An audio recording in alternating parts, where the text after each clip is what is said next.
The air was thick with tension at the JFK International Airport that rainy morning, as Officer Carla Mendez gripped the leash of her canine partner, Titan.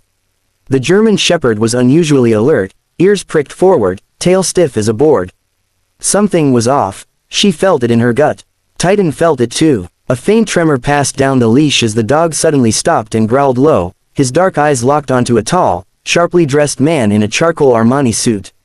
The man was James Whitmore, tech mogul, philanthropist, and billionaire darling of the media. The kind of person who walked past security with barely a glance. But Titan didn't care about PR. Titan cared about truth. What happened next would make headlines for weeks and change lives forever. As Titan lunged forward, barking wildly at Whitmore's Louis Vuitton duffel, Carla barely managed to hold him back.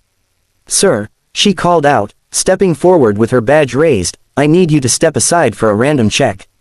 Whitmore's smile was tight. "Officer, do you know who I am?"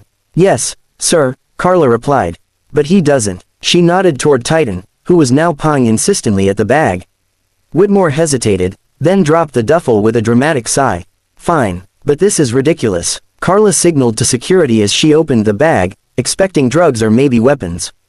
What she found chilled her to the bone. Inside the bag, beneath a few luxury items and a silver laptop, was a black leather pouch.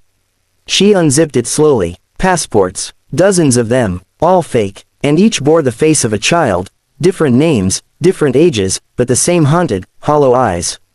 And beneath the pouch was a sealed USB drive marked, Project Eden. Carla's blood ran cold. Within minutes, the FBI was on site. They confiscated the evidence, detained Whitmore, and shut down parts of the airport. Carla watched as agents whisked Titan away for debriefing and pats, and Whitmore was taken into custody, no longer the untouchable billionaire, but a man whose secrets had just been dragged into the light by a dog who wouldn't stop barking. 3 months earlier, Whitmore had launched his latest foundation aimed at saving trafficked children, a noble cause with a twisted core. Carla had been following rumors for weeks. Children, rescued by Whitmore's organizations, were vanishing again, as if swallowed by the earth. Leads dried up, witnesses disappeared, until one anonymous tip suggested she look at his travel patterns. But her superiors dismissed her concerns. "Whitmore's a saint," they told her. "You're chasing shadows." She didn't stop. She trained longer with Titan. She pored over his flight records, donation logs, customs declarations. And she waited, until one day, she saw his name flash on the arrivals board. Her heart raced. Something told her, this was it. Back to the present, the media erupted. "Billionaire busted in child trafficking ring," the headlines screamed. But what truly shocked the world wasn't the passports, it was what the FBI found on the USB. A database, over 2,000 names, children, ages, locations, dates of transfer, coded destinations. Many of them had been reported missing, some for years. And embedded deep in the files were videos. Children being processed like products.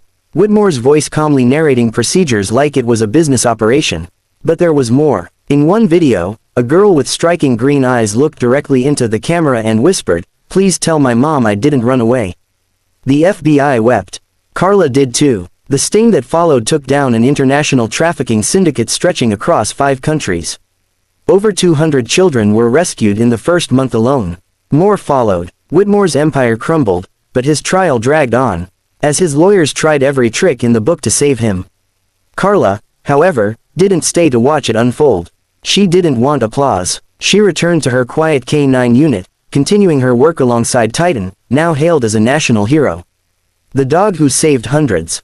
But even in the glow of justice, the scars remained. Carla visited the green-eyed girl, her name was Lila, at a recovery center.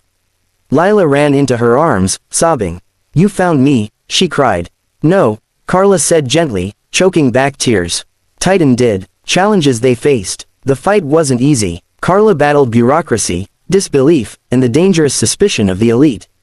She was threatened anonymously, warned to stop digging. Once, her car was tampered with. Her mother begged her to back down. But she couldn't. She joined the force to protect the innocent, and these kids had no one else. Titan, too, wasn't just any K9. He'd been a rescue, found abandoned in a warehouse raid as a pup. Carla had trained him herself, and the two shared an unbreakable bond. Where others saw just a dog, Carla saw her partner, and in Titan's eyes burned the same fire she carried in her soul. The message: it's easy to believe monsters wear masks. That they're out there, hiding in alleyways or waiting in the shadows. But sometimes, the true monsters wear tailored suits and deliver TED Talks. This story is about the power of persistence, of listening to your instincts, of fighting for those who can't, and it's about trust, the kind that exists between a woman and her dog, when the world turns its back. In the end, it wasn't the FBI, the headlines, or the fame that brought justice. It was a dog's bark, and a handler's courage to listen.